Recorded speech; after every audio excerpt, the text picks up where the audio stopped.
I only still oh, there, it's up now. I'm Hello? ready. Hello? I have no idea if you can hear us now. I think you can. Hi. Thanks for tuning in if you're tuning in. My name is Elise and I am GMing this campaign of Spire. Um and I'm hoping you know what? I've never streamed anything before and I've never played Spire before. So we're all just doing the best we can today. Um, and I hope you enjoy it. Just a couple things before we get started. First of all, as you can notice, based on the Twitch overlay, assuming it exists on your screen like it does on mine, um, that there are some content warnings that are just going to constantly be present for you and for everyone because Spire is a game system that is uh, built around systemic oppression. So there's a lot of stuff going on, but there's also like body modification, body horror, um, drug use, stuff like that. So just kind of keep that in mind. And then some shout outs and stuff. You can buy Spire. I think we actually have a Twitch command, so you can use exclamation point Spire to get the link. But you can buy Spire and other amazing systems, including little one shots. It's the same people who make like Honey Heist. If you've seen anybody like Critical Role played Honey Heist, and so did the McElroys and stuff like that. So you can check out their systems at Rowan, Rook, and Decard.com, which again, exclamation point Spire will get you there from the Twitch chat. Huge thanks to Helpful Goat for putting us into their Woo. stream today and maybe also future Thursdays, we think. So tomorrow, Rachel, Sam, and I will all be playing in a one shot on Helpful Goat Gaming as well, which is the Tier Amberheart one shot at 7 p.m. Mountain Time, 9 Eastern. And you can catch the regular cast in their next installment of their new series, Dom and Dragons, where they play Dungeons and Dragons with Dominic Monaghan of Lord of the Rings, Star Wars, and other acting fame. Um, on Saturday at 7 p.m. Mountain Time, 9 o'clock Eastern Time.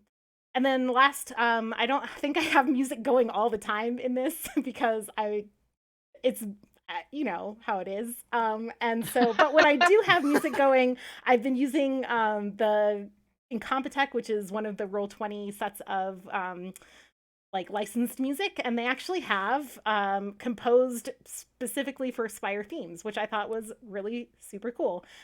So that is a shout out to them. Thanks for licensing your music to Roll20 for us to use. Did I miss anything? Okay. Sounded really cool. You found it really cool?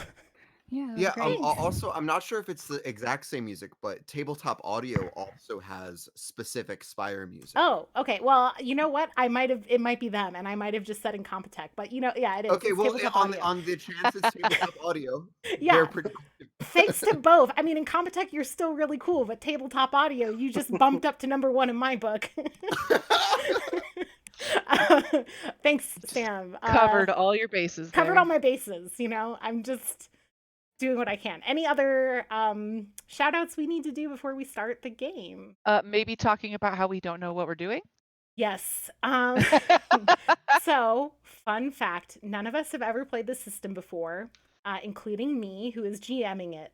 So, we're going to be doing a lot of rules consultation, including myself, which sorry, I guess, but also thanks for bearing with us because we're going to do what we can to make it smooth for everybody. And we might just kind of like fly by the seat of our pants a little bit tonight and then consult rules in between play. So the next time we play, we might like correct some rules based on what we find out by consulting the player handbook and things like that. And we'll just be doing a lot. I mean, I told everyone this before we started, but just for anyone watching, we're also doing this based on like, you know, this is how we would play this game if we were figuring out the system together, sitting around a table, if there weren't, you know, a plague in the end of the world happening around us. So we're just kind of streaming it because enough people who heard about it were like, maybe I'd like to tune in. So if you are tuning in, you know, just that's what you're signed up for. The most important part is to just have fun.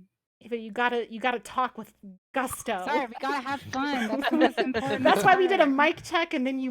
We mic checked. I'm good. I'm sorry. Hey guys, you just need to have fun. You just need to Yeah. have fun. We have fun. Okay, and then yeah, I think I introduced myself, Elise. I use she/her pronouns. Playing today are Andrew playing Hennis Finn. Yes, hi everyone. He, him. Thanks.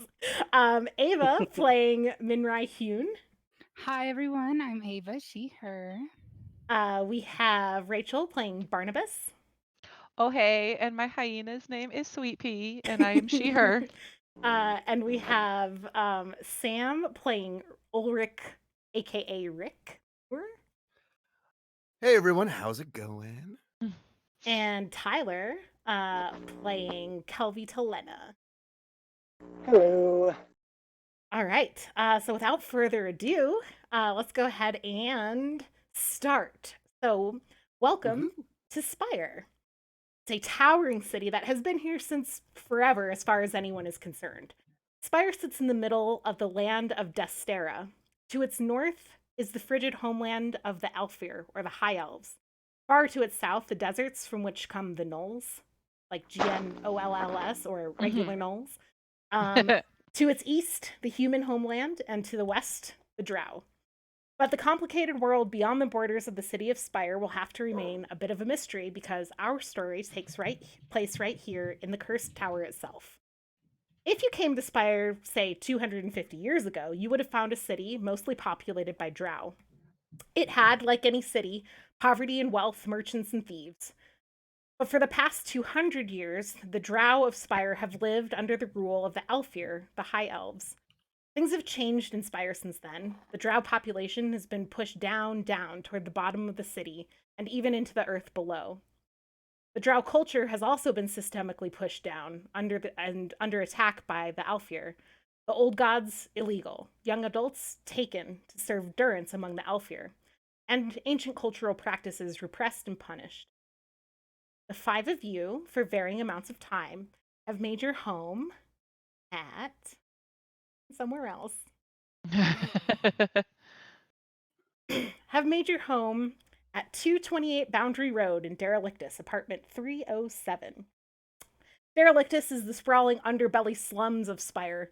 Your apartment 307 was rented by the Ministry, which everyone in the players knows, but if you're listening at home, the Ministry is like a underground group of freedom fighters dedicated to an illegal deity who are trying to help the Drow in Spire. So your apartment was rented by the Ministry long before the first of you moved in and has housed Ministry operatives in Derelictus for quite a while now.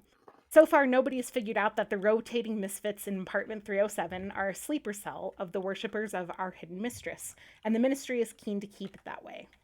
You all live here making do with 5 people living in a tiny 2-bedroom apartment, scraping together rent month by month, and awaiting orders from your magister or your overseer in the Ministry.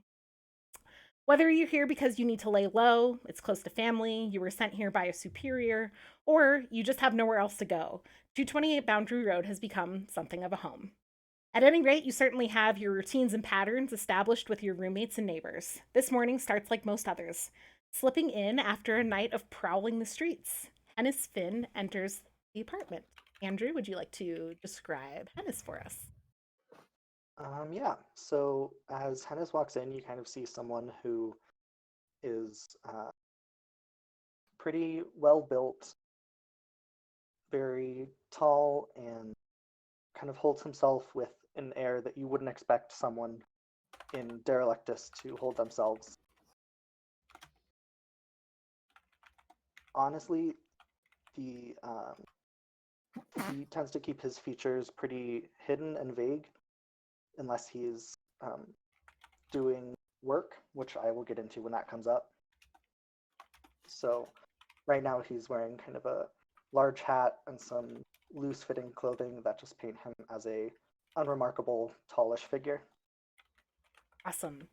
As you go to wash up and maybe rest after a night out in the streets, The rest of the apartment comes to life, and out of one of the two bedrooms appears the rather off-putting Minrai, Ava, still rubbing sleep from her possibly many eyes. Ava, would you describe Minrai for us?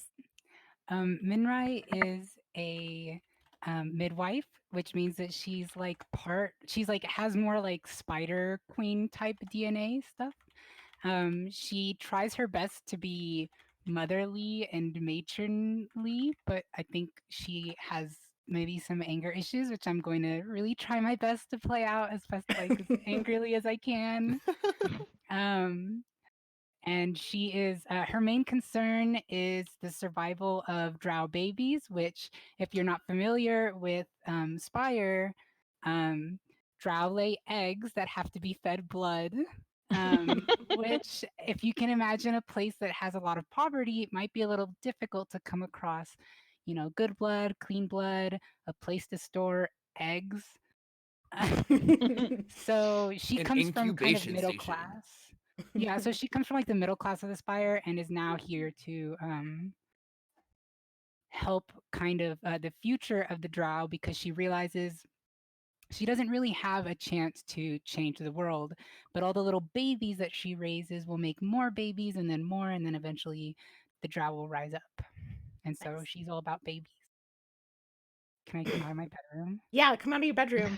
I'm just gonna like peek. Can I stare? Can I peek out? I'm just gonna stare outside and You're watch outside into the common space? into the comment, like half in and half out. Okay, well, as you're staring into the common space, half in, half out, your roommate might be trying to get past you, depending on what Barnabas is up to.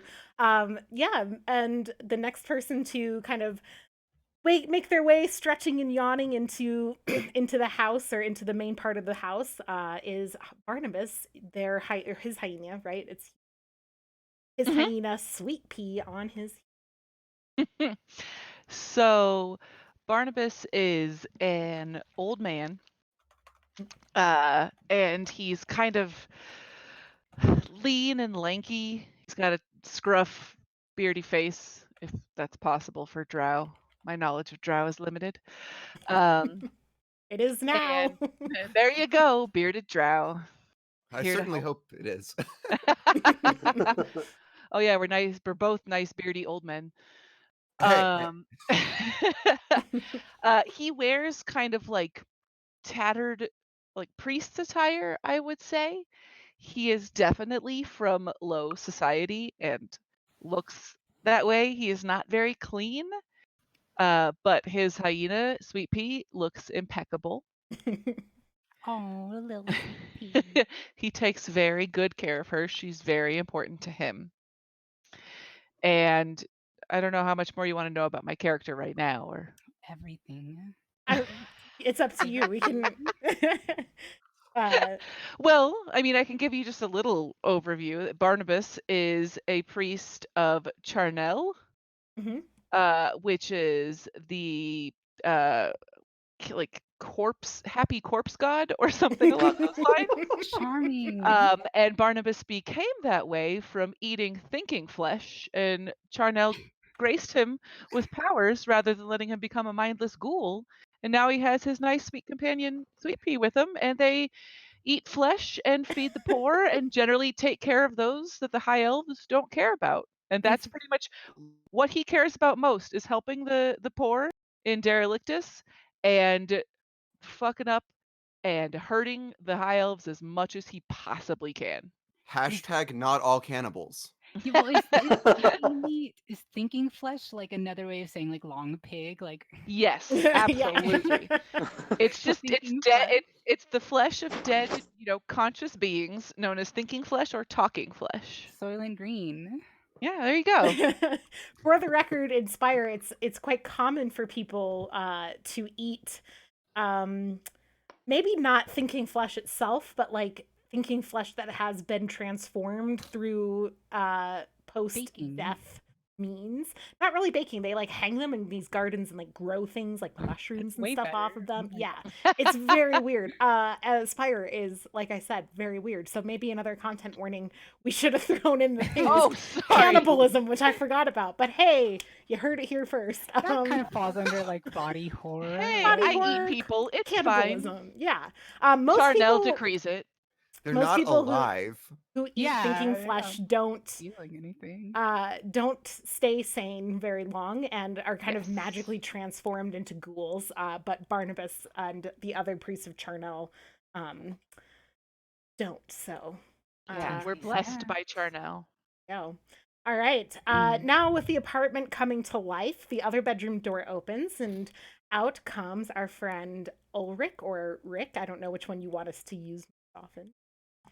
Let's say for close friends and acquaintances, we'll go with Rick, but everyone else is Ulrich. Sure. Hi everyone, my name's Ulrich, and in case you can't tell from my rather large appearance, I'm greater than average height. And my hair's white, which to some makes me look old, but I can assure you it's just my hair. And I'm very despite my angry visage, I am a generally nice person, and I definitely adhere to the tenets of the Legion, which I on my order, we provide aid and nourishment to the impoverished, and yeah, that's me. How's it going? Not too bad. Minray says from the door. And of course, following last to emerge into the common space is Kelvy. I should do a Yeah. voice. Oh no. So Kelvy's just super like it's more of rags and less of like an outfit, but he tries to look as put together as he can be. Super big gossip hound and is constantly writing and looking for the next in for his story because that's how he eats. He's got a small newspaper called. I want to make sure I get this right because I wrote it down. Called the Sunrise, full of news you don't want to know and gossip you don't want to hear. And then he is also putting out a short story collection called The Moonbeam, full of things that'll keep you up at night, for better or worse. All right. So conversation begins and halts in the common space of apartment 307. Tea is brewed and passed about. Someone is accused of not having done their dishes, and all is starting like a normal day. Normal, that is, until the sound of commotion downstairs catches your ears. Tense silence falls over the group as the sound of an early morning crowd gathering filters up the 3 stories of 228 Boundary and through your one window, which is perpetually left open to air out the small space with 5 people living in it. You catch just snippets, bits of words, nothing too concrete, but one phrase makes its way through your window with perfect clarity. Eviction notice. Oh no. What do you do? I will step out and be like, did y'all hear that? And I'll like peek out the door to make sure no one's coming. Now, feasibly, we would know the voices of like our landlords, right? Actually, you don't. You don't even know who your landlord is. Derelictus, the Alfir own basically all of Spire. And the Alfir don't really come to Derelictus unless they are literally coming on like vacation to like view the poor. So you've never met your landlord before. I am very quickly changing my clothes, putting on something more presentable and doesn't look like I've been out doing questionable things all night. Okay. All right. So Mindra, you kind of peek out the door. You don't see anybody in your hallway, but you do like hear people, like other people in the building have heard the same thing you've heard at this point, and there are definitely people going down the stairs to like rush out to the street level to see what the crowd is all about. Ooh, snap. Should we go? Should we go, y'all? I'm gonna. I Is it- think. Yeah, Barnabas, I'm lead the way. definitely on route. Okay. Yeah, let's see if I can do a good old man voice. Yes, I think that we should go find out what the commotion is. Oh, I should do like a spider lady voice. All right. So you make your way to ground level. This is I just filler. We're not going to have tokens on this because it's just, to have it in the background. It's fair. There might be music. I don't know. Let's see if it's playing. It didn't start. It's supposed to start. It didn't. Now it is. Good luck. Rude. Okay. Oh, So, hi, music. yeah. Mm. I don't see what you're seeing though. Oh, I forgot to. The stream is like, yeah, and everyone else is like, what? No. There you go. Now can you see it? Oh. Yes. Yes. So the group of you arrive downstairs and join the crowd of your neighbors milling about. Kelvy, you catch sight of Auntie Nadia, who gives you a worried look. Someone else nearby is whispering loudly, "Has anyone told Marguerite?" As the crowd moves and flows, you finally get close enough to read the paper nailed to the side of the building. Honestly, it's surprising no one has ripped it down yet, but it seems to be the unspoken consensus of the crowd that to do so would be bad luck.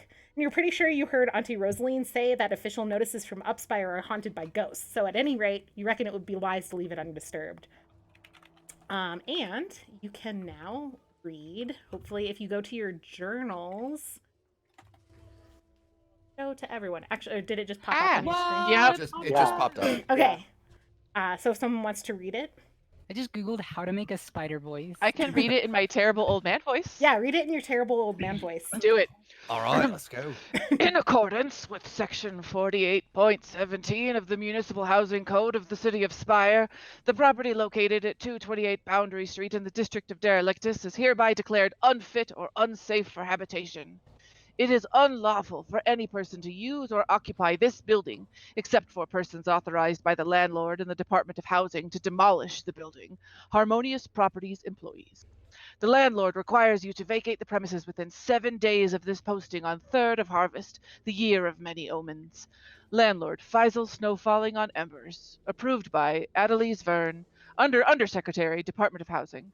Persons found in violation of this notice will be prosecuted to the fullest extent of the law. Well, this is preposterous. I think this checks out. No, yeah. Are you just going to allow them to kick us out? Those bastards. I mean, I'd be wrong if I said it was the first time. best. Oh, Faisal Snow Falling on Embers. He can kiss Anna Dyer's ass. Sorry, ass. I have a question for Elise. Would my brood or would the eggs be in this building or would they be in another building? So the brood that you help oversee is kept in the basement with Marguerite, the midwife. Okay, well this will not do. We must go find Marguerite. As you kind of start to talk amongst yourselves, the crowd pushes again and more people are coming to try and read, and you stand back to let them, and you hear someone in the back start crying out, "Well, they can't just kick us all out. Where will we go?" And someone else is the building really going to collapse on us? And you hear a murmur kind of run through the crowd as people think about that. If the building is unsafe for habitation, parents pulling their children closer and eyeballing the rickety, decrepit structure that you all call home. Someone else says, Can someone... I call out? Oh, yeah, sorry. go ahead. I would call out because I've got pretty high reputation within low Mhm. society, so I think I'm fairly trusted here. Mhm. I would call out like citizens. That's what people say, right? Sure. um, um,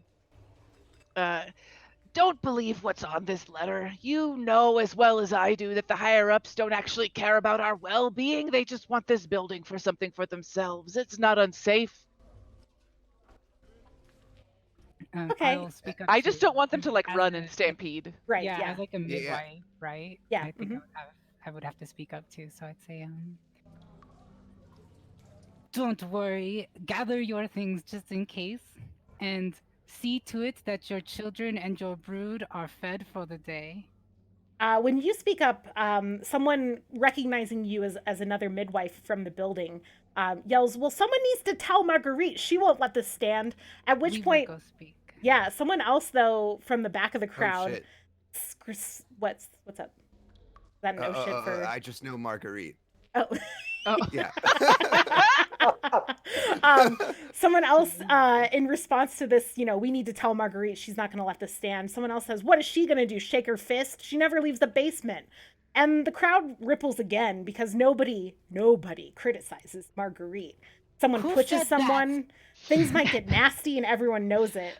Anybody not looking for a fight kind of takes Barnabas's word for this and starts to disperse, seeming to sense the looming trouble if the crowd stays. Among the dispersing crowd, Rick, you do notice Amandu Lukes, son of your friend Mama Lukes, and recently returned from his durance up Spire, and he is hurrying away and purposefully avoiding eye contact with anybody. He looks pretty troubled. You kind of just clock him as he's exiting. So where are you guys headed? Point Do out the I bastard notice that him leaving criticized too? her. Do you want to try and find the person that criticized Marguerite?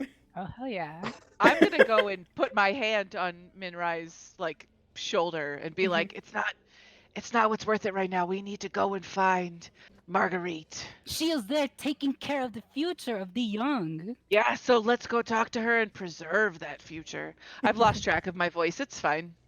Fine. Let No, us you're go. good. You're good. Hennis, was there something you were saying? I was just wondering if I also saw Amandu leaving. Yeah, I would say if you were kind of clocking the crowd, which I think would be fit for Hennis, then yes, you also would have made kind of noticed that. Yes. Does Ulrich know what Amandu's durance was? Ulrich does not. Huh. Okay.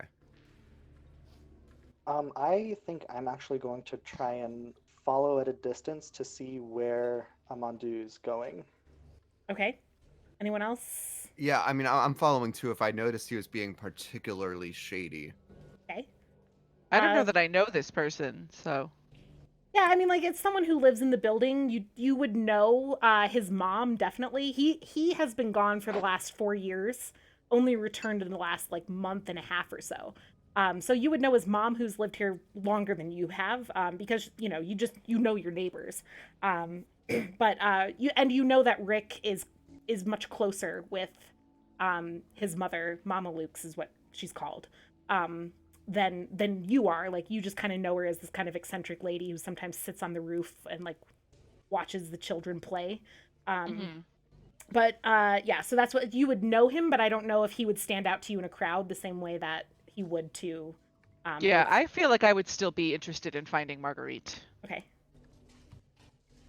Yeah, I'm definitely tailing Amandu because I also feel like, well, Mama Luke's probably needs to know about this notice. Okay. So the two of you following Amandu and Minrai and Barnabas. Wait, where is Kelvy going? That was a great question. Is Auntie Nadia around? Yeah, Auntie Nadia was in the crowd, and okay. yep, she's in the group that's kind of starting to head back upstairs, but she's just talking with neighbors. They're all kind of doing, there's been this big tumultuous thing happen. They're all talking to each other, and she's in that crowd. Okay. I can check in on her later. Okay. I will go chasing after the shady individual. Okay. As there might be a story there. All right. So Barnabas, Hennis, and Kelvy are pursuing Amandu, and No, not me. sorry, Ulrich.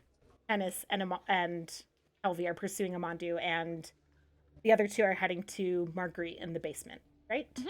Okay. Let's start with the group pursuing Amandu. So, he does go. He's not leaving the scene entirely. He's kind of heading back up to his apartment, which is on the floor above yours. So he's with the crowd, but he's definitely trying to kind of get ahead of people and not be noticed. So easy to tell. If he's going back in the building and up the stairs, he's probably headed home. Burn his home down. That's our home. Said that. Oh yeah, you're right. Are you guys going to the house or plan or to the home? apartment. Yeah, I think I'm like I feel a particularly strong urge to talk to Mama Luke's Okay. and let her and kind of just get her up to speed on the current crisis. Okay, so the three of you follow him up the stairs. He's already kind of, by the time you get up the stairs, yes. I'm actually gonna drop off if I see him just going back to his Okay, house. cool. So you're gonna, Yeah, so as I kind of fall back, I'm gonna turn to Rick and just go, "You have this. This is yours," and I'm gonna leave. okay. All right. Okay, so the two of you then, Rick and Kelvy, follow Amandu up the stairs. You get to the 4th floor about the same time he's disappearing into the apartment that he shares with his mother.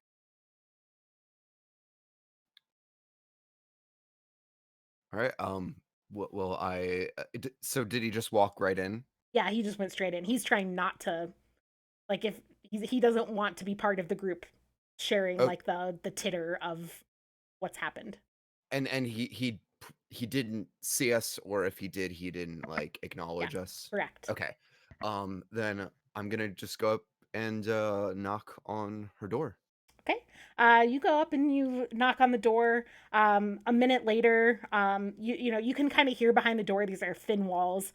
You can hear Mama Luke's shouting for Amandu to go open the door, and he says something back that's a little more muffled, maybe facing the wrong way.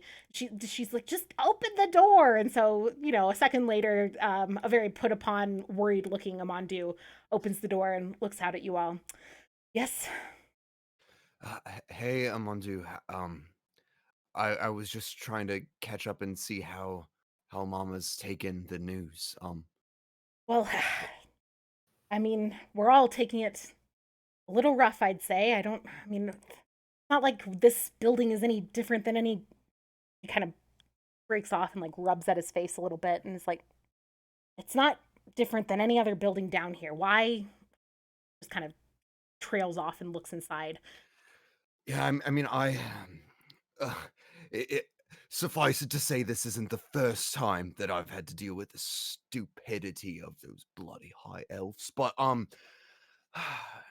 it's a never-ending shitstorm, isn't it? Really is. Yeah. But I think it might be in our best interest to kind of just sort of prioritize and get a sense of like if we do have to move, which I'm hoping, and I'm going to do everything I can to, prevent that outcome. But if we do have to move, maybe kind of knowing what it is that's most needed. But and I'm of course willing to help with whatever. He looks distinctly uncomfortable with all of this, and before he even can really answer though, you hear behind him, is that Rick? Rick, come on in, honey. And Mama Luke's kind of she doesn't get around too well. She kind of hobbles with a crutch, having lost the lower part of one of her legs some years ago. And she, what? Great character. And she kind of peeks around the corner of one of the kind of stacks. She's a bit of a hoarder. Rick's been in the apartment a few times and has seen kind of the interior that you now kind of get a peek into as you turn around this corner. And she's kind of peeking around one of the stacks of junk and leaning on her crutch, and you see her kind of look over her shoulder and talk to someone who doesn't really seem to be there for a second before turning back to you and saying, Rick, come on in, honey. And just gesture straight past Amandu, who looks a little peeved at this because he was not excited about having visitors. And Kelvy, you can follow. Amandu's not going to close the door in your face. Appreciate it. Rick goes up and gives Mama a big ol' hug. Yeah, she gives you a big ol' hug back, and she's, well, I heard Amandu said they're trying to kick us all out. I don't know about that. I've been here for 25 years, as long as that son of mine has been alive. And then she kind of like listens to again a voice that no one else can hear, and she's like, longer, you're right. Right. Well, yeah. I mean, I've been here for quite some time too. Not too terribly long, but quite some time. And I get the sense that this is all just a mistake, and I don't think we really have too much to worry about. But don't you mind? I'll get to the bottom of this. But do hang in there. What's been going on around here? Oh, it's been more of the same. The ghouls still keeping away from our kids. It's good. Yeah, I heard from some of the aunties in over at 417 on the what's it called, the oh, insert another name of a road. I didn't plan a road name, sorry. The next street over, heard them saying that one of their little ones got taken. So I'm gonna have a talk with those ghouls next time I see them. They know they're supposed to stay away from our kids. They sure do. How's it been having Amandu back? Oh, it's been just great. He can go down to the shops for me, and he brought all that money home with him from his durance, and it's just been, it's been easier to get by lately. It's just, and she kind of looks fondly over at Amandu, who is again just so uncomfortable, and just kind of smiles at him, beams at him. She loves having him home. Oh right, Amandu. Like, so how was your durance? I know on my part it kind of took a weird sort of business management kind of turn, but how was it for you? Again, this is not the route he's hoping the conversation goes. You can tell from his face. And he kind of looks away and shrugs and says, "It's fine. It's durance. Everybody does it." Yeah, I guess so. But by the way, in case I haven't already made the introduction, this is Kelvy, my housemate. I'm sure you've read The Sunrise. Oh, Mama Luke's definitely has. She peeks right up. She's like, "Oh, the Perfect. sunrise. Oh, Auntie Nadia brings that by for me sometimes. I read it while I'm watching the kids up on the roof." Auntie Nadia is a wonderful acquaintance of mine.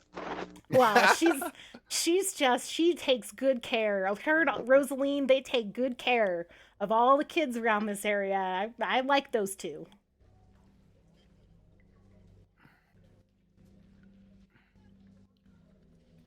Anything else you guys want? I guess this is a good opportunity to ask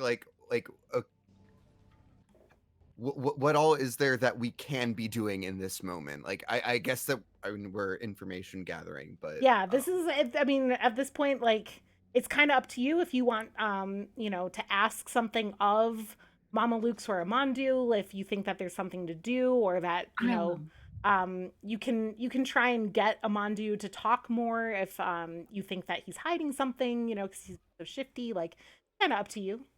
Put the screws so to him. yeah, at this point, I'm kind of feeling that like I've already personally put Amandu at a great amount of unease, and but at the same time, I still want to know more. So I think figuring out a way to distance myself and Mama from Amandu would be beneficial. I just can't exactly think of a way to do that. Yeah, Ask her for some tea. I mean, it's very with like your relationship with Mama, like you spend time here in her apartment with her sometimes, but the place she generally spends her time is up on the roof. She has kind of like a little spot up there because the kids play and she can kind of oversee them. So it would be very likely that if you were to suggest like, well, you want to go, catch up on the roof or something, like that's part of your ritual and your anyway. Sure, yeah. Hey, Mama, I'm thinking it might be a good idea if we go get some fresh air. Wanna hop up on the roof with me?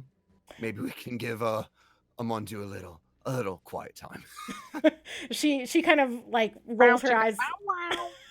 Sorry. She kind of rolls her eyes at Amandu, and he never used to be so antisocial, but yeah, it's a little early, but I think it'd be nice to get some fresh morning air. And she kind of gathers up some of her stuff. She likes to just make things out of the stuff that she hoards.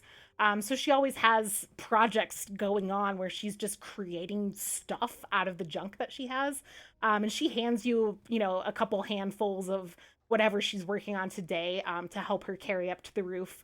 And she kind of eyeballs Calvi and says, "You don't come around much, but you can come sit on the roof if you're willing to hand me a screwdriver from time to time." Yeah, I can do that. What the hell? Okay. So as you guys kind of head out, and Rick, you kind of give your arm to help steady Mama Luke's up the stairs. You make your way up to the top. Amandu just kind of. It's not long after you're set up on the roof that you see him emerge from the house, or from the apartment building out into the streets. And you watch as he just kind of starts jogging down the road. And Mama watches him go too. You've all kind of clocked his exit.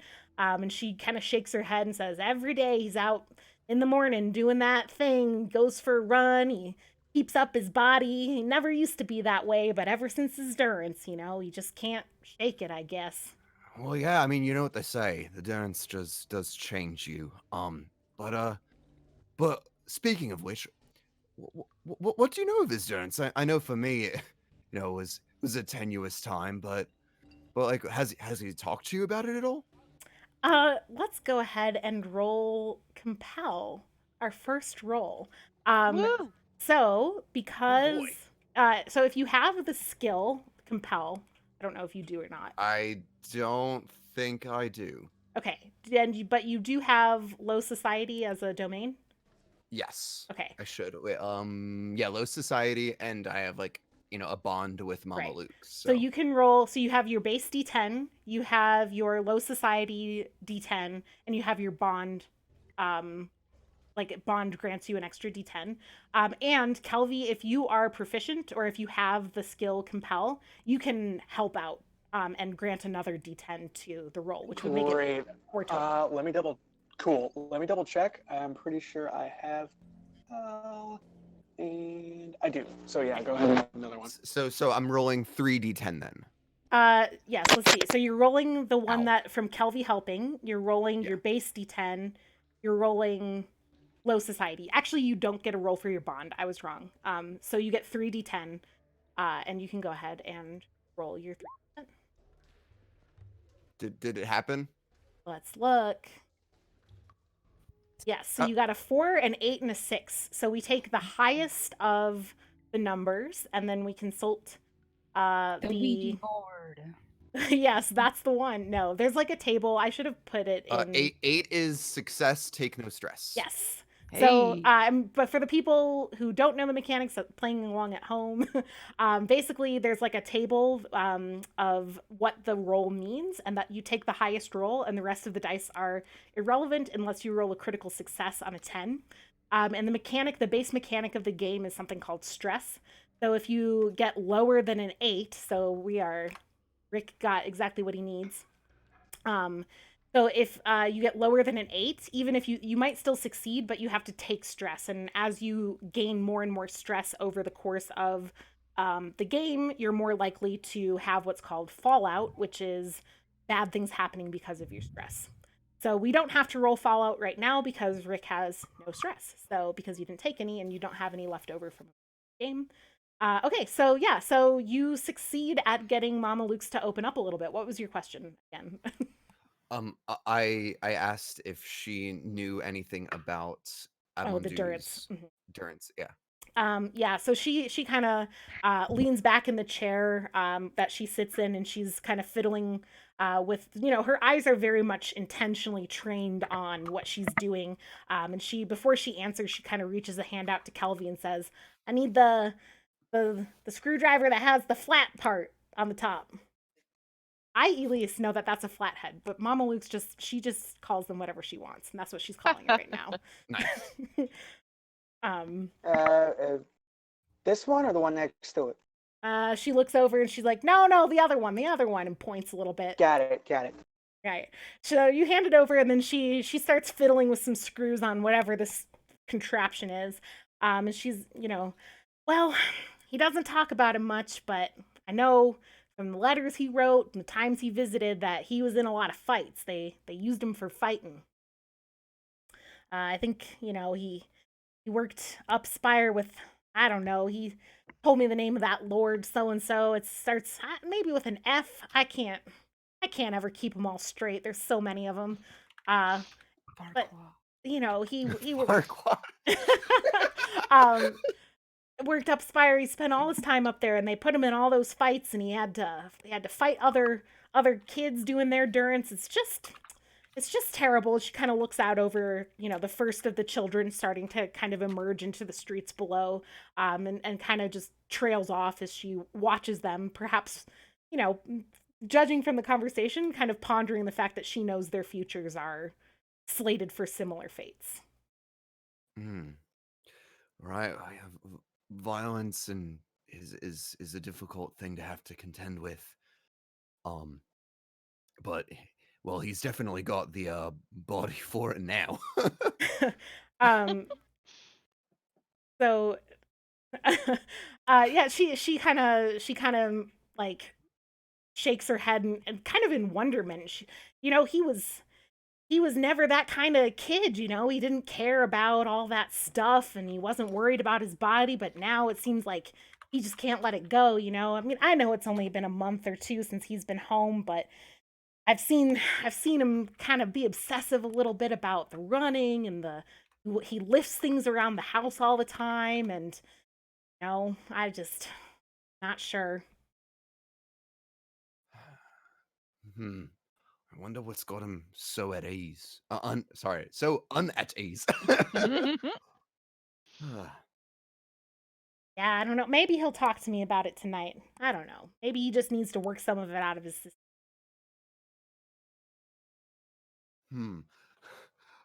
And now I question my morality here.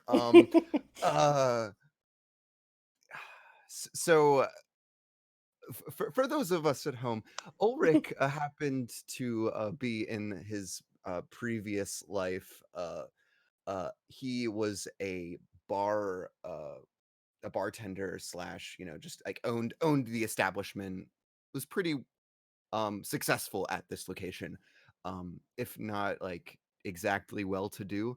And at that point, he kind of gained a lot of connections, and he happens to possess a chemical, a depressant that has been outlawed in like all of the Spire, called Malak.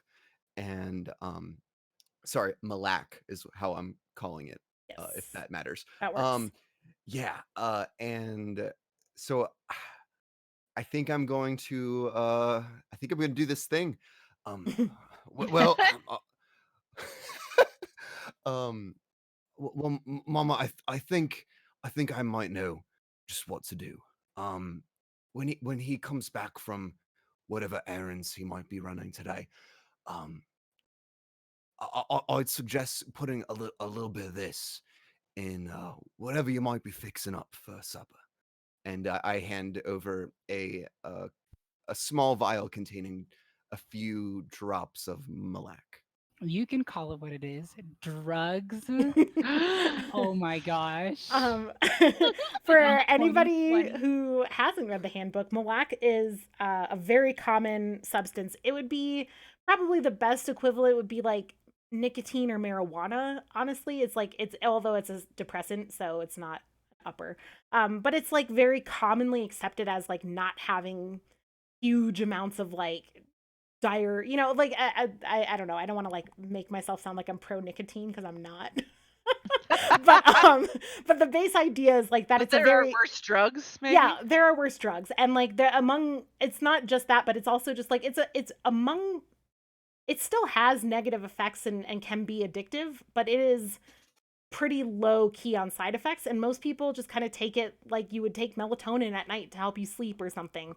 Among the Drow and the Elf here have recently, like in the last 10 whatever years kind of outlawed it and made it illegal, which is pretty clearly kind of an attack on Drow culture from most Drow's perspective. So she kind of takes it. She's no stranger to Malak, and says like, and Yeah, he's just that's like, dank shit, yeah. and she kind of smiles and she says, you know, it wouldn't be such a bad treat for him to have a nice night of sleep. So I appreciate that. And like there's enough there. Perhaps if he does well on it after the first night, you can recommend it to him, so it's not just like you're drugging him. How nice. All right, let's cut to the basement. So the other two, we don't know where Hennis is. Hennis, you can chime in here. Would you have gone to the basement to follow up on Marguerite, or would you like to be doing something else?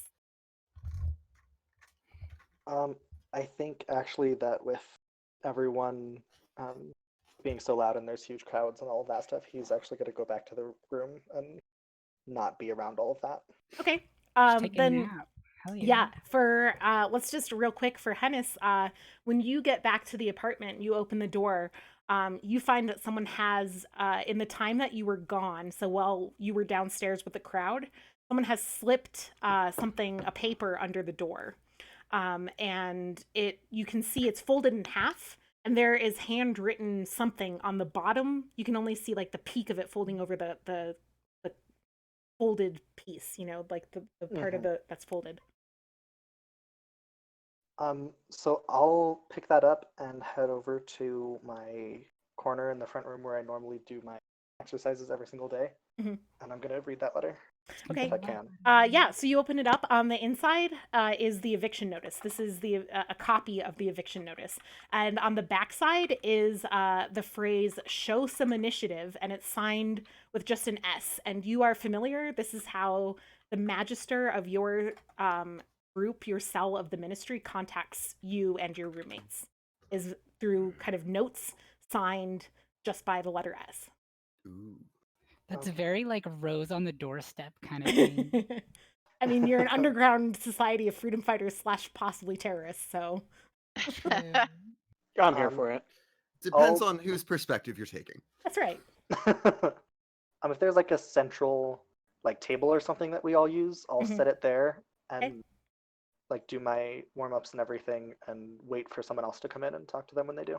Okay. Set up like a lamp and like sit in the chair. Click it on. Start petting a cat that I found on the street. Yeah. Okay. Then to the basement, we have Minrai and Barnabas going to see Marguerite. So Yeah, I think so I would be like, oh, go ahead. Oh, I was going to say Rachel, don't know anything about Marguerite. Okay, perfect. That's okay. So I would say that I would be like loudly ranting on my way down. Okay. And the second we get into the basement, I go like super quiet because it's the babies around. Okay. I feel like the entire time you're ranting, I would just be like, yeah, Yeah. no, I get it, yeah. For the record, Barnabas would know Marguerite. That's what I figured. That's why I said Rachel. Yes, didn't know. you, Rachel, don't know. Marguerite is very well known. She is a staple of the community. She is a midwife, so belongs to the same kind of group as Ava's character Minrai. But she's older, much more established as a midwife. Like this is her midwife house, right? Like this area that it's kind of like she's one of the big movers and shakers in the midwives of this area. But she's also she does not leave her basement. She stays in it, which is one of the reasons why everyone was like, has anyone told Marguerite? Because she doesn't come out to do things like check on what's going on with the crowd. Right. And she's also known as a healer in the community. So you know her from the people go to her for healing often. And for advice, and things like that. She's just kind of she cares very deeply about this community and especially about her clutch of eggs, which she keeps in the basement. Which you probably if you visited the basement, it's probably only been like if you've needed some healing or some advice. But Minrai would be very familiar and spend some of her time. Okay. I feel like Barnabas only went because he didn't know the Amandu kid very well, like, or didn't know like why that would be interesting or anything, but Mhm. also mainly went because while he is a a somewhat curmudgeonly old man, I feel like he worries for Minrai's temper Mhm. and wants to try and like keep things kind of low key and not have it be exploding. Mhm. These Okay. stupid bastards. I have half a mind to put them back in their egg. She's That's what. Okay, so you come down the stairs, and you actually, as you turn the corner, and you kind of fall quiet, Minrai, coming down the stairs. You actually do hear, though, talking coming from the basement. Someone has beat you down here, and you turn the corner and you see that the door to Marguerite's basement apartment, is open, and Marguerite is standing in the doorway, not leaving, kind of not opening the door for this person to come through, and standing with their back to you is kind of an unusual sight for Derelictus, but a human person is standing in the doorway, and they are kind of gesticulating wildly, as if they are very frustrated, and Marguerite is looking stubborn and angry. And as you kind of come down the stairs, they hear Minrai, like the very last of her rant, put them back in their eggs, and then fall silent, and they both kind of glance over. And Barnabas is definitely like as soon as he sees the human is just gonna like inhale deeply, just like dinner time. and just kind of shudder and then compose himself. That's I think I'll raise an eyebrow and like begin an angry walk. Okay, so as you start kind of marching towards the door, Marguerite kind of sighs, kind of seems relieved, right, to see that backup has arrived, and she looks at you. Minrai, I'm glad you've come. Tell this person to get out of my face. She starts to turn around and go back into the door and says, and the person in question kind of like throws their hands up and say, "Out of the, what are you talking about? I'm just trying to." And they look to the two of you, and kind of very frustrated. Can you talk some sense into her? The whole building is going to fall. There was this report, and they've got like papers. They've got stacks of papers, and they're kind of like waving this report in your face that this basement is unsound. We need to have an inspector get in there. We need to have this done. Sir, I don't know that we've met before, but my name is Barnabas, and who might you be? My name is Nezade. That's 2 words, Nezade. I can put it in chat so you can see how it's spelled. And just so you know, Neza uses they, them pronouns. Okay. Nezade. Listen, I'm here from Harmonious Properties. I'm the project overseer for. Listen, we've got a lot of great stuff coming up, and they kind of shift around some of their papers, and they hand you a notice. We'll put it in your journal so you can see it. Key. Is that the construction notice? Yes.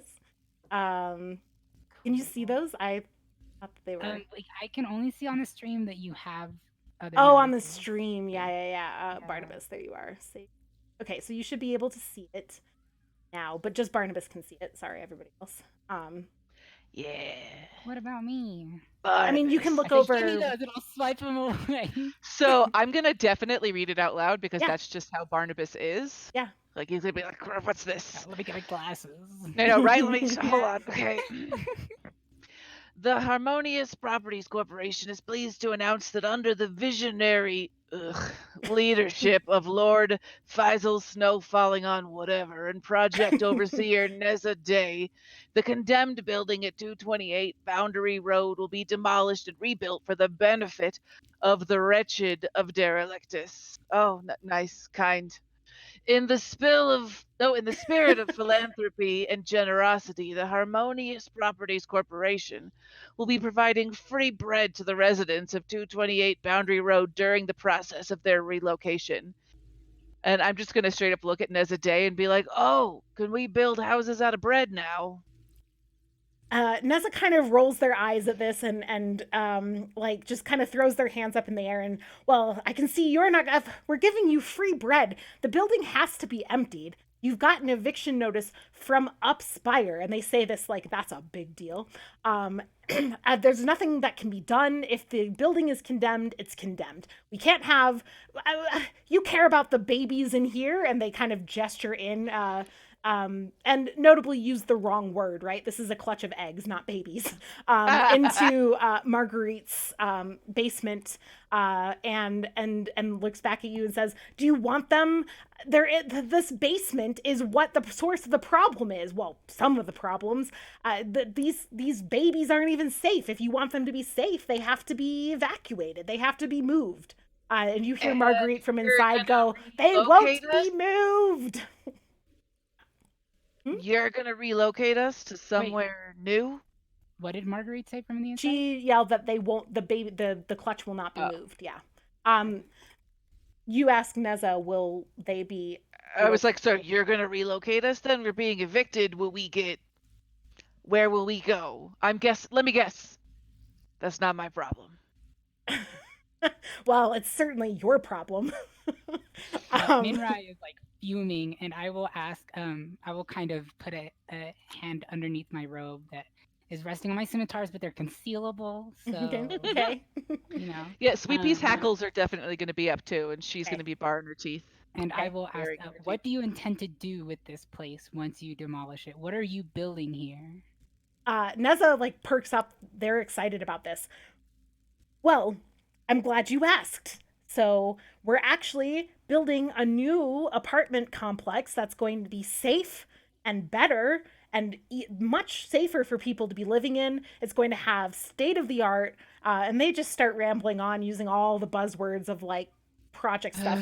But they eventually get to a part that does interest you, which is that there will be a lottery among the people evicted if they want to stay in 228 boundary. There's a lottery for people to get new apartments. So there won't be enough for everyone to be housed here again, but they want to like open it back up to these same residents once the new building is built. Okay, your music has somebody crying in the background. I'm just like, children. It's children. Yeah, it's the children. They're on the road. It's fine. Continue, you can turn it down if it's annoying. Let me see the rest of those papers, young fleshy boy. Neza kind of prickles at being called boy and also like hugs the papers to themselves and kind of turns away, and it says these are official Harmonious Properties papers. They're for me, and sensing that they're not going to get support from you, and they're not stupid. They see the hyena like with its hackles raised. They kind of like sigh and start making their way for the stairs. They look like they're gonna leave now. I'm gonna step in front. Yeah, I'll draw my blade and then I'll say. Oh, I won't go that far. And I'll say, listen, you want us to leave? Yes? Then give us what you have and we will think it over. Let's make your hand. Let's see. Let me check my list of appropriate skills. See what this would be. I think intimidation is a compel. You can roll compel. Okay. I'm not trained in that. If Barnabas has compel, I would say that. I do not. Okay. Yeah. Do you have low society? I do have low society. And I also have investigate. This is not an investigate. Sorry. Okay, so you get 2. You get compel at your base D10, and you get your low society domain. So I guess I'll roll 2d10, right? You roll 2d10, and we'll take the higher. Please, fuck. Every time. Okay, that is not good. So let's see. Let me look at my. A 4 is an Ava. No. But it's not a 4, it's a 3 because it's individual, it's not added. Oh no. So a 3 is failure and you take stress. Classic, of course. So we're going to call this for stress. I think a D6, because you are butting up against someone who belongs to a higher class than you and has like authority over you. So I'm Yeah. going to roll a D6. Here's the real question: do we want to let him leave alive? Like after all this? Okay, you are going to take 2 stress, and let's mark it to, I think, reputation. No. Fuck. So yes, I got +1 for resistance, so I right. would check one of the free slots, right? Yes, And then my current would be 1 correct. So Okay. I now roll D10. a And if you're less 10 than for 1, Fallout. Yeah, I guess it can't be. No, it can. It has to be less than. So I can't roll less than 1. So we don't have to worry about it. Okay. So Oh, sorry. no. So yeah. So Neza is going to kind of like their back kind of straightens up and they look very affronted by this. And they say, they kind of lean in a little closer to you and kind of like smirk at you and say like, you should watch yourself. It doesn't take that much to get even a midwife to disappear around here, and then goes for the stairs. Well, I was already going to walk in front to try and just talk. Like, what I am thinking is I don't want to, fight or do things because I don't think that would end well for all the people that live here. Mhm. But I want to try and just stop him and smooth things over and just try to, how can I I'm actually say it screaming where at I'm not you. just explaining it? I don't know how successful. I it will am be. gonna say that Listen. Oh, I mean, so you have the 2 of you have attempted an intimidation on this person, so you cannot do another compel intimidate.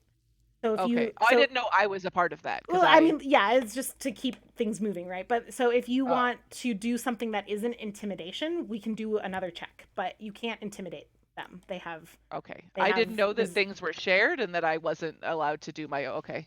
Well, you're Sorry. allowed to do something else.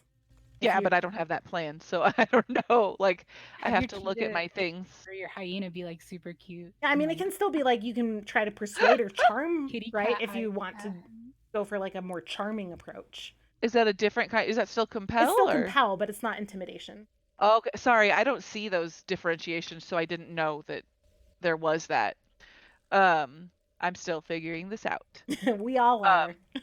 Yeah, no, I was gonna try and be charming. I Okay, wasn't gonna cool. try and intimidate. My Cool. plan was to kind of step in, and Sweet Pea's, I've kind of stroked her fur, and she's calming down some, and Okay. I just want to be like, listen, I know that, like you said, you care about the people down here and wanting to feed them bread and give them a lottery to get back. So I just was really hoping that to make that transition easier, you could maybe give us some information on what's on those papers and why the place needs to be torn down, because we just don't understand. This is our home. Okay. Roll compel, and you can add low society domain. So it'll be Okay. 2d10. Yeah. Okay, critical Hey, success. that's a 10, yo. Nice. So you, on a critical success, that means that you actually inflict 1 stress onto your. Yeah, he feels empathy for the lower people. Yeah. So yeah, he's going to Empathy take. gives the rich stress. I'm sorry. He's going to take mind stress. Yeah, sorry, I started calling him he thanks to you guys when I told you. They will take 1 stress to mind. Yeah, they look pretty kind of like uncomfortable. I think especially you notice that the discomfort comes from the moment when they actually I think they take 2 stress, right? Because it's every. Let me double check the rules. The problem. Think of all the little babies. Um it's 1d10 for each 10 you roll. Okay, no, so only 1 Yes, stress. it's just Okay. one. Yeah. Yeah, it's not the babies or the kids, it's the bread. that makes Neza. God damn it. No, but they look. They kind of like the stress, like inflicting stress on mind is not like something light, right? This isn't just like this is significant. Some kind of significant stress is occurring because of your kind of appeal to the idea of sharing bread. And they kind of they like rub at their head a little bit and they say, listen, the papers here, they're not going to do that much for you. And they hand, like, they kind of shuffle around one and they hand over a report, which I don't have a handout for it, so don't look for it right now. But it's a report of like an inspection that was done recently. And it looks, you've seen one or two of these before. Inspections are not that uncommon in this area. But there is kind of a note on it from the inspector that the basement is particularly concerning here, and that there seems to be something occult happening in the basement, that the inspector was unable to complete his inspection because of Marguerite. And that's what the report says. And that is part of Neza kind of lets you look over it and says, this is the information we have. And honestly, if we could just have an inspector go in there, I mean, the building is condemned no matter what. And they kind of gesture at the very rickety building that honestly could collapse. Who knows, right? You're not an engineer. But the basement is of particular concern. It's one of the reasons we want to start here at 228.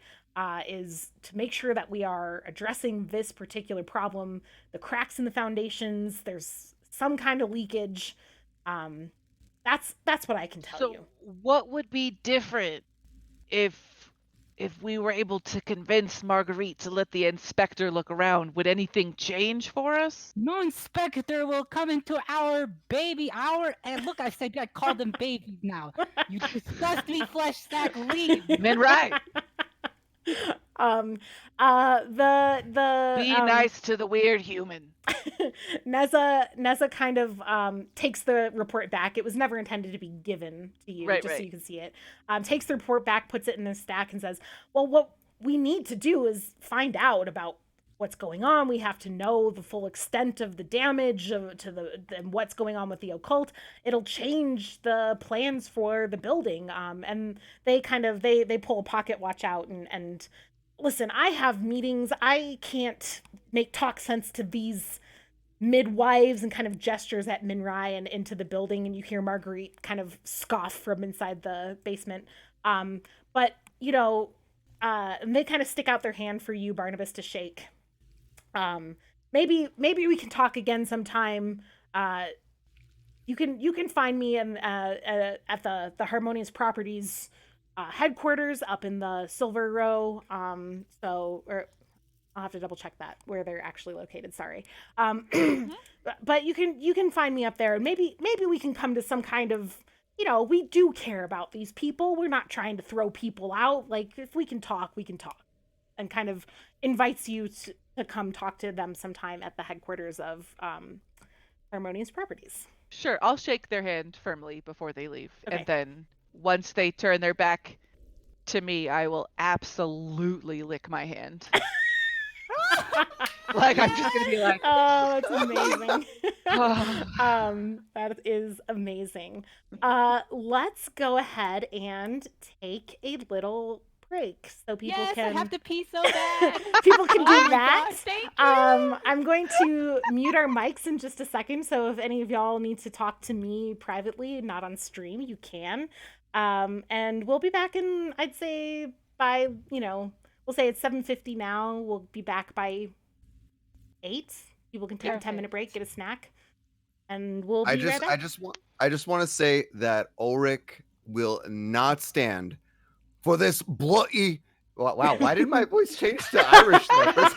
Scottish, he won't stand for this bloody drowtrification. Okay. Okay. So I think if anyone's watching the stream, maybe that works. They've all left. Okay, let me. Oh, it works. Okay, good. All right, and I'm muting now, so see you in a bit.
And we're live. Maybe. I think it just. Hi. Possibly live, and we could be live anytime. I commented that we're forward. back in the chat, and I can see. Yep. Yep. We're Okay. we're live. So now hopefully people can hear us. Tell us in the chat if you can't hear us. Because I think I unmuted it. Maybe? I hope everyone had a good bathroom break. Problem is, like, if I. Okay. Is that weird to Yeah. like tell people like Okay. So here we are. I need to not look at the chat because I will only look at the chat if I do. I'll look at the chat for you. Okay. Don't tell me anything about it. They're all saying, at least for resident. Wow. Yeah, they're all really proud of you. Thanks. Okay. So we have left off with Calvi and Rick on the roof with Mama Luke's, Hennis in the apartment with a note from the Magister of your cell of the ministry, and Minrai and Barnabas in the basement, having just seen Neza Day leave. So let's pick up with Rick and Kelvy. I have a super quick question. Mhm. I would probably know, I mean, if not personally, at least by name, a lot of lords. Do I know any lords that start with F other than Farquaad? Farquaad The is person is who's it. in That's charge the of the person. stuff was an F, but it's Lord Farquaad, snow falling on whatever. Faisal. Yeah. Yeah, right. That's the Lord landlord, Faisal. though. Yeah. Different kind of lord. So you I mean, I don't want to say like no, because what if I introduce an NPC later who has a name that starts with an F? Honestly, Just like make it a PH if you ever do that. yeah. Well, Yeah. basically, like, I mean, would I know Lord Faisal / would I have any leads as to who to be poking around as far as Lord F's? Yeah, I'm trying to let me like double check what we established for backstory before I answer. Sure. Find it because it's in the chat and scroll up to it. What are other famous F names? Francisco. Frank. Fraser? Oh yeah. Oh my God, it's Lord Fraser Crane. Yeah, okay. Nightmare scenario. Just this isn't going to have any kind of stress related to it. It's kind of a luck roll. Roll me a d10. Sure. Don't stress about it. No Yeah. stress. All right, 6 is what you needed. Yes, you do know Faisal. I don't think you know Lord Faisal personally. I think that you know of him kind of through your Durance as another kind of business person. He did take on a lot of Durance Drow to work on his estate, and he is in the business of like property management, which kind of jives with you knowing that he owns this building down in Derelictus. But you also know that it is very unusual for an Elfir of his standing to buy property in Derelictus at all. Like, in fact, it might be damaging to their reputation to do so. So they're, you know, why Lord Faisal owns this property, that might kind of stick out to you as strange as you kind of ponder lords that you know of F names. As for other like lords with F names, like I would say you probably, yeah, like a few others, like you met a lot of people with F names. But I would definitely connect the dots there as far as yeah, I think Faisal that and- Faisal, you know, like there has to be some reason that Faisal is interested in 228 Boundary, and given that Amandu just got back from a Durance with somebody, could be a connection, right? Hey, Mama. There's no chance that the person that Amandu was in his durance with was a Lord Faisal. What was it? Oh, Faisal, you know what? That sounds right. That sounds right. She's, she's still hunched Ah. over this contraption she's making. Do you know this Lord Faisal person? Well, not personally, but I We're gonna get to know him. I kind of know what he gets around to doing occasionally. Yeah. Would Kelvy know too? No, I'm gonna go with probably not. No, I don't think Kelvy would. Okay. Have a connection to- So I would just kind of, I guess, whisper over to Kelvy like the random factoids that I know about Lord Faisal. Okay. Sure. So what do you think? Like, why would a lord who's primarily interested in like having strong Drowic servants, like what could they possibly want with our apartment complex? Ew. What? Ew? I'm just making terrible innuendos. It's fine. Sorry. Oh, they want me? No, like strong. Like never mind. Ew. She said ew like EW, not YOU. Oh yes. Sorry. Like ew, gross. They want like strong young men in this building. And anyway, it's fine. Oh, I get it now. I'll just be quiet. Go back to Love it. I thought she meant the bird. This is definitely something to bring back to the fellas back at the ministry, don't you think? What was that? I think you had somebody had throat there. What? Yeah, you Eloquent. I don't know how quiet you were trying to be as you said that, but I presume you were saying this quite quietly because Mama looks... I started Right. what I was forgot. saying. I forgot you said whisper. Right. Sorry. Okay. Yeah, I was like, I was like, oh God, oh no. We're outed already. Outed on session 1. Perfect. Yeah, the city guards show up and you die. That's it. No, I definitely This started. was a one shot all along. Yeah. We should probably get going. And with that, I awkwardly get up and just pick up the other screwdriver and just slide it on over. Okay. Just, in case you need it. Well, Mama, I think it's about time we get going. But you please take care and let me know how the Malak does with your old son.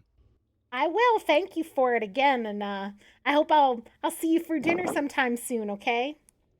Oh, absolutely! I can't wait. Okay. Yeah. Down. Are you guys headed back to the apartment?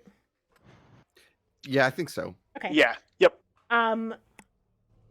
How? Just really quick, Ava. How much was Minrai going to spend time with Marguerite right now? Well, I also definitely wanted to talk to her. Sorry. Yeah. Yeah, no, first. that's fine. That's I'd fine. probably spend a little bit of time screaming obscenities until he's definitely gone. Uh-huh. At which point I would kind of motion, I think, to Barnabas. and be like, thank you for your words of calm. I can never understand why we don't just kill them. When he dies, I get his blood, you get his body, and we both be happy. And then You feed human blood to your eggs? that is what you had when you were a baby.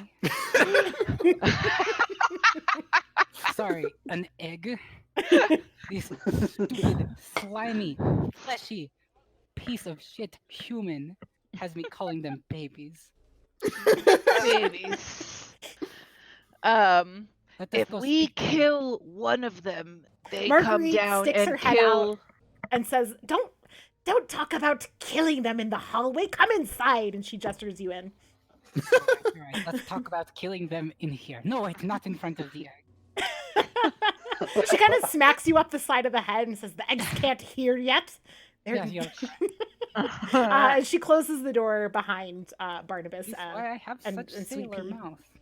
And she points a finger, and you notice you all know this about Marguerite already. She has like 4 arms. Her arms are basically kind of split along the limb, so that very spider-like. Has 4 arms, and she points one of her arms fingers at Sweet Pea, says, "That thing, it's better not come near my eggs." Marguerite, you know her name is Sweetie, and you know she would never. All right. She doesn't eat the flesh of the still living. She kind of unless I tell her to. Marguerite cackles a little bit and is like, all right. Well, she looks like dead on at Minrai and just says, the clutch can't be moved. Then what do we do? Do we... Do I know what she means by occult whatever, or what the papers meant by Yeah, Sorry, so do I know what like occult shit they're doing that they didn't want the inspectors to see?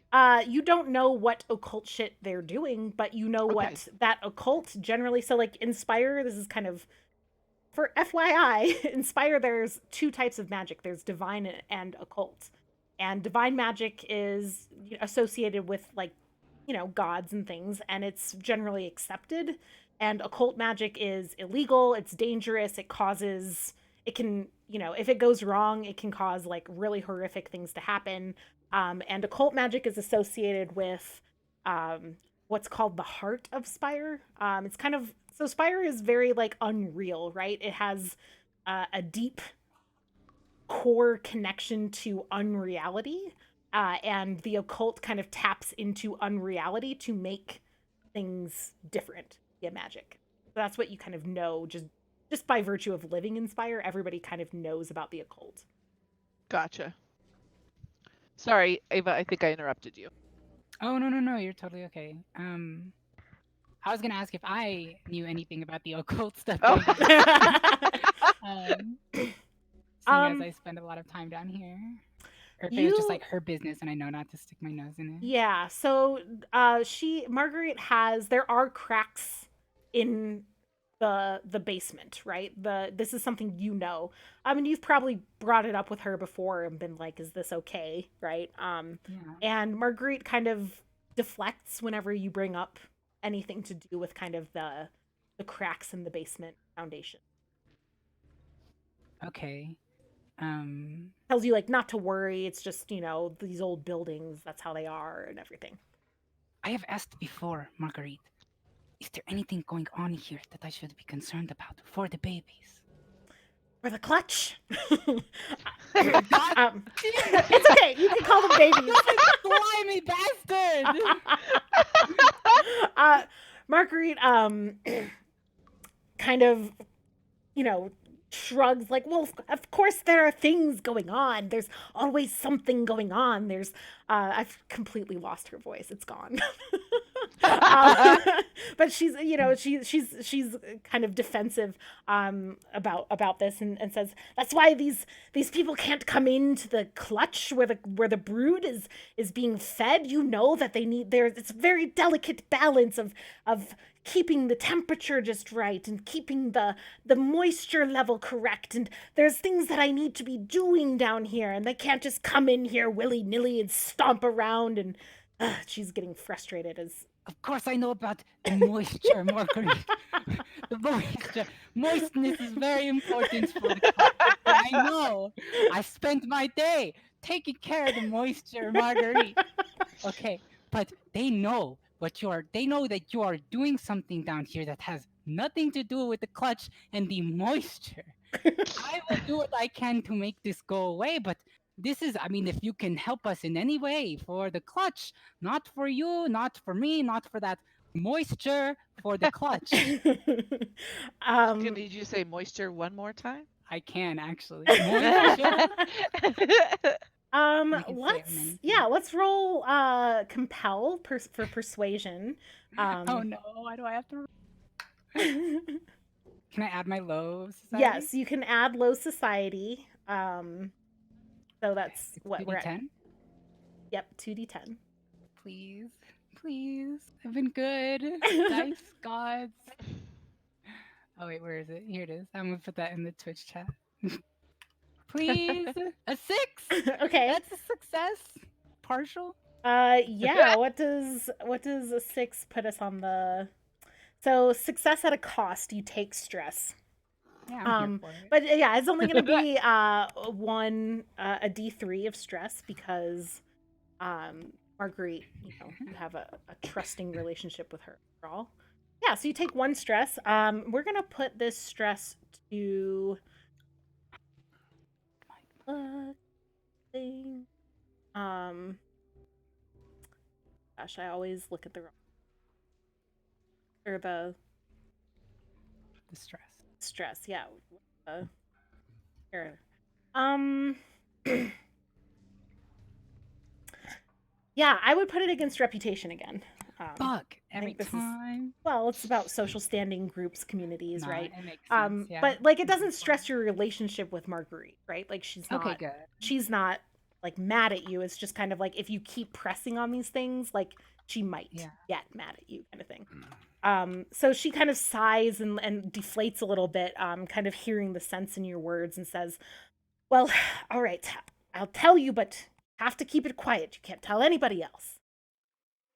I'm just kind of like she into the wall. She kind of like glares at Barnabas and says, "You're already here," and she opens the door to where the clutch is. And Barnabas, you've never seen the clutch. This is a very important place for a midwife. So this would not be something that people outside of other midwives would see very often. And you can see in there, and familiar to Minrai is along, like, the floor is cracked, and they're rather big cracks in the floor, and the clutch is kind of placed. All these eggs are kind of lining around where the cracks are. And I'm definitely going to send Sweet Pea to the door of Marguerite's basement room just to keep guard. Yeah. Okay. Cool. So she won't be with me near the clutch and stuff. Okay. Yeah. Marguerite appreciates that. She kind of notices you send Sweet Pea away because you know how protective she is of the eggs, and she kind of nods at you.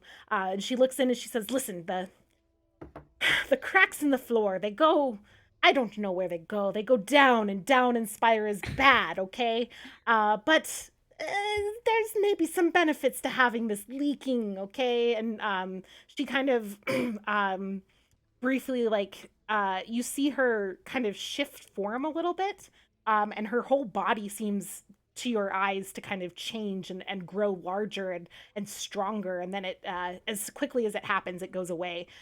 Maybe this energy helps me protect the clutch, the brood, and they can't be moved. If we move them, the membranes are so thin. You know how it is. If we move the membranes, or if we move the clutch, the membranes break. These eggs have to stay here, and I can protect them because I have access to this energy. Okay, reasonable. Are you required to give anything back to this energy in return for what it does for the clutch? She kind of gives you a look, and she's, it's energy, and like shrugs at you, like, how could I give something back to energy? It's like moisture. Yeah. We will try to make this go away, but do you have any information on this Farquad snow falling on whatever, or this stupid Neza bean? She kind of taps at her chin and says, "I don't know yet, but I have my ways of knowing, and you guys are familiar with the fact Marguerite knows everything that goes on at 228 Boundary, and beyond. And Minrai, you would also know that she has a much more honed connection to spiders than your average midwife. And whenever you see a spider hanging around, like, you assume that it's going to report to Marguerite. And so when she says that, that's what you're kind of thinking about. She says, I will pay attention and I will get back to you, but I don't know yet. This is also new. No, even I didn't know this was coming. I know everything that's coming. I didn't know this was coming. So I don't know. I don't know what's going on, but I will keep an eye out. I will keep an ear to the ground, and I will tell you anything I find out. So you can just make a note like that Marguerite intends to kind of follow up with you. Okay. We'll make a note. Marguerite. All that stuff. All that stuff. So are you guys headed back up to the apartment? Yeah. I'll say, if you need anything, you know where to find me. We will be trying to figure this out. There are people whose lives are at stake. There are many people's lives at stake, and the whole clutch at stake. For the clutch. For the clutch! I'm just gonna tell Marguerite, Marguerite, the next time that somebody comes down, like an inspector or something, could you give us a little bit of warning? Send a spider. I will send a spider. Minrai will know. Okay, because I won't. I mean, I'm well, good with the ravens. If a little spider climbs up your arm, then maybe assume that I want to talk to you, dear. I mean, this place is pretty dirty. But okay. Yes, well, she kind of nods pointedly. The dirt helps with the moisture. She Minrai, I'm gonna need you to proudly at Minrai. She's proud of you taking the moisture lessons to heart. I've been learning for so long. All right, so you headed back to 307? Yeah. Okay. So you all arrive shortly. I mean, like, Rick and Kelvy kind of pop into the apartment. I did. Oh, sorry. I did want to ask if when we were heading back, if there were people still outside, like milling around and looking uncomfortable or anything. That. There's a few people, but it's not a crowd anymore. The crowd is definitely dispersed. It's just people kind of like they want to come and read the eviction notice themselves or show it to somebody or whatever. But it's definitely not like a mob or a crowd like it was kind of leaning towards earlier. Okay. I just if I needed to like calm anybody or help. Yeah. Okay. Anyway, sorry. No, you're good. Okay, so back up at 307, the five of you convene, and Hennis has news. Is that on the table? Perhaps we should heed that earlier than later. Yeah, so on the table you all see Hennis has set the copy of the eviction notice with the note from S, the Magister of your cell of the Ministry, telling you to essentially do something about it. So, I'm also gonna turn to Rick and ask, the boy that you followed, where did he go? He went out for a jog, but I happened to glean from his mother that from Mama that he did his durance with the same Lord Faisal that gave us this eviction notice in the first place, which doesn't really track for me because Lord Faisal is primarily interested in, people very much like Amondu, and not in, like apartment complexes. That doesn't really make much sense. Yes, I am unfortunately aware of this connection. GM? Yeah. So I guess I would know when Amondu moved back in. Have I seen him fighting for Faisal since then? No. Is he still doing that? Nope. I had thought, though, that the connections that you speak of had ended. I don't know why Faisal would have taken such an interest in our building now. Let me be clear.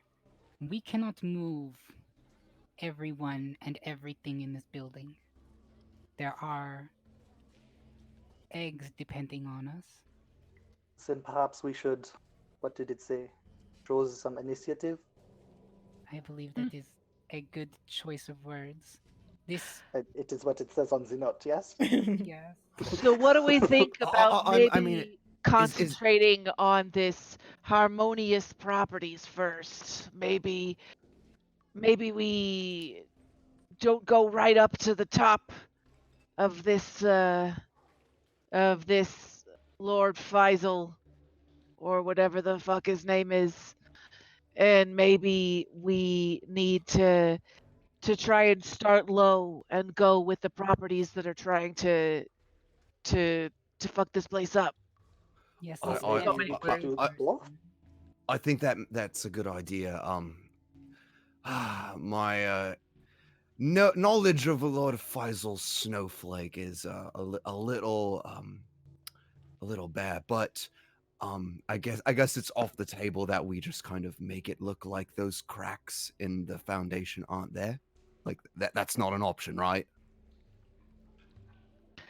I have no idea how to do that. All right. That's not really in my repertoire. Oh, I figured it was worth a shot. I think we need to focus. We have 2 people right now that are leads to fixing this. The first is Nezadeh, and the second is what was his name? Amandu? Yes, this Amontu person. And perhaps I could also speak to Lord Faisal? Yeah, I was gonna say speaking with the Lord could be good. I mean, Don't know how I will hard be going up Spire soon. I have another job, as you all are familiar with me doing. I will be sure not to let too much away, but perhaps I could see what I can find. Be sure to maybe just dig for their cause and their reason and not perhaps give away that we wanted to stop. I don't Oh, no, think of that course. lords are generally very easily convinced without some kind of forceful incentive, the little bastards. I will much rather come back here knowing nothing than lead someone back here. I have a question for GM. Hmm? So would the my lord Mr. Ingalore, would he like know Lord Faisal personally? And if they do, I mean, I guess I should the better question to ask would be, would I know if they know each other personally? This is a good question. I think I think that you don't know for sure, but your familiarity with Faisal is enough that you think like we must have, had a meeting or something. If they have a connection, your hunch, because you certainly never met with him in any kind of social capacity, your Right. hunch is that it's a business connection if they have one. Okay. Well, perhaps I could reach out to my previous lord, who I fortunately don't have a terrible relationship with right now. I might be able to perhaps glean some more information about what the goings on with Lord Faisal are. But I think it's worth a shot, but I don't know. Yeah, I'd say that the 2 connections that you guys mentioned probably sound the best. All of the different angles that we can come from these two, I think, are good to go by all of them. Yeah, let's get some information first before we start doing the eating. I mean, the killing. I mean, ideally, Nezadeh will be dead by the end of all of this. I'm okay Who with is this. Nessa Day? Ace. They're from I cannot even. You tell him. Do you guys share the construction notice with everybody else? I can put it in everyone's journal already. Okay, yeah, so I share the construction notice and kind of just recap my interaction with them down in the basement, and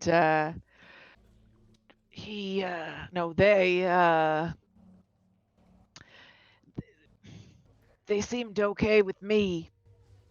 I'm not exactly sure why, but Oh, you rolled a 10. yeah, no, I'm kidding. Sorry. It was the bread. It was the bread. It was probably Sweet Pea. Let's be honest. Here. I Sweet mean, pea is very gorgeous, and I will everybody loves this. scrunch down and squish your Just little cheeks. real quick, Minrai, did you say it was the bread out loud? Yes. Okay. I need everybody except for Kelvy to take their headphones out for a second. Oh no! What have I done? Everyone except who? Okay, Kelvy. and then, wait, except Tyler me. Tyler Let's can find out. stay. Okay, Can someone Oh, can someone God. post in like I'll- either the Twitch chat or Discord when I'll- to put back I'll- on? Which one? I Yeah. will say something in Roll20 when you should come Okay. back. So if you just Okay. watch the Perfect. Roll20 chat, I'll just Okay, yeah, I'll say come back or Okay. whatever in there. cool. Exciting. Okay, are we alone? Is it just us? I think so. Okay, I just wanted to see if anyone Cool. answered. Like, no, I haven't taken my headphones out. Okay, Calvi, you happen as you read the construction notice and hear one of your roommates say, "Oh, the bread," in relation to Neza Day.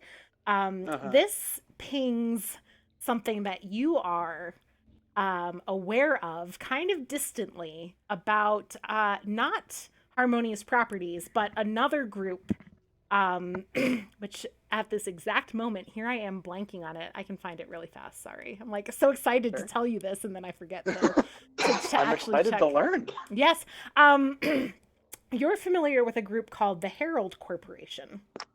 And the Herald Corporation, you know, because after you were taken to the caves and exposed to this, the Herald Corporation, you were then kind of introduced to as fellow Viscants who are working for the spreading of Vis through Spire. And you happen to, the reason that catches your eye is that the Herald Corporation gives away bread to the poor of Spire, hoping that one day they can perfect a method that will spread Vis, the infection, through the bread. They have not done so yet, but you are aware that this is the case. Oh, God. I also just wanted to remind you that, like, it is very likely that, for one, Kelvy, you would have some kind of compulsion to protect and spread Vis yourself, because that's part of being infected. And two, like, it would be information that you have to decide whether or not you've shared already with others or want to share with others that you are infected. Okay. Oh, he has not told anyone. Okay, He's infected. all right, He's yeah. keeping this. He has a lingering cold. Yeah. Okay. Fair. All right. Are you ready for everyone to come back? Yes. Yeah. Okay.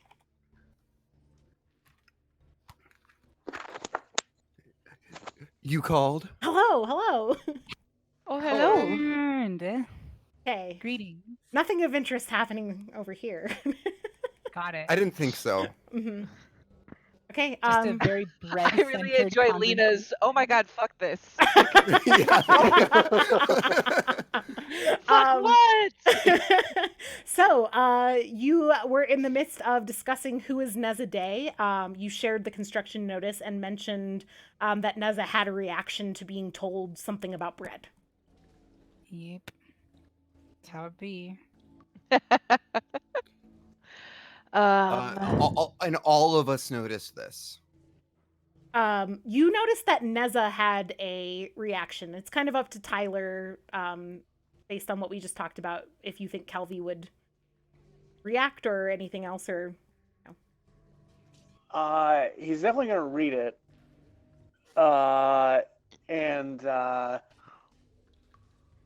I think the Harmonious Properties Corporation deserves a look into. I could see if I could talk them up, see what they know. I'm more than happy to accompany you. This human seems titillating. That was very well put. I think perhaps it is better if I stay away from him for now.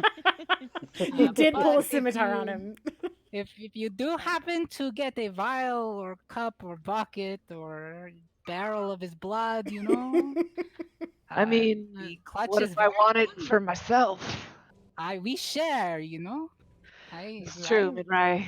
I owe you a lot. There's a lot of babies out there. Clutches. God damn it! Should we switch the stress For to, the clutch! to mind because you keep getting like so stressed out that you're calling them Right? babies? Okay. I would be okay with that. All right. I think we're gonna wrap up pretty quick here. So any other kind of notes that any of your characters want to make sure they kind of touch on now before we wrap up our first game? I think I'll just like reiterate that like we can't let them tear down our place. It would ruin the people that lived around here. Yes, we must show initiative. And on top of that, you know, if we end up not looking too favorably by the ministry, well, you know what happens. Yes, I do. Unfortunately.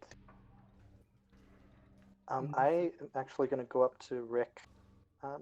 And Rick, you can see that I'm like kind of shaking a little bit. All right. You'll be Hey, familiar with this. I mean, I know that it's really stressful right now, but what's up? What's going on? It's not a good day.